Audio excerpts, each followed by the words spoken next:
Moi! Tässä on Sebe. Tässä on mun levy. Altis kuvakuustonen LP. Vähän niinku omakuustonen LP, mutta ei sinne päinkään. Tommonen. Mä tein tällaisen promosetin mun levystä. Kiitos Aleksi Nisulan. Vai mikä lie Nipsu. Mä luettelen tästä mun lempibiisit. Eli sitä on mitä syö. No mä en syö mitään. Mä pärjään pelkästään päihteiden voimalla.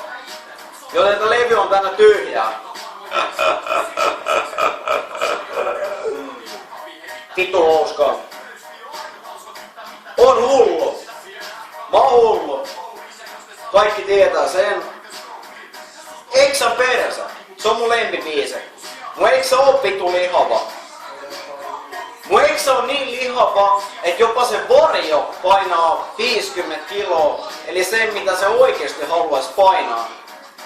Ja sit puheen ollen, mä en oo koskaan painanut sitä.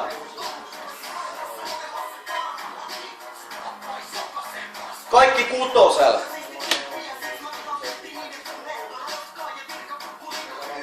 Tajutte varmaan. Haha. Mitäs sit? Sebe. No. Mun eksä osti kaikki loput levyt. No eikö sä osti kaikki mun loput levyt? Ettei sitä sen perseestä biisiä kuultais enää mitään. Siis mun eksä osti kaikki mun levyt sen takia, että sitä biisejä kuultais. Se was sold out. Se oli siinä. Sorry.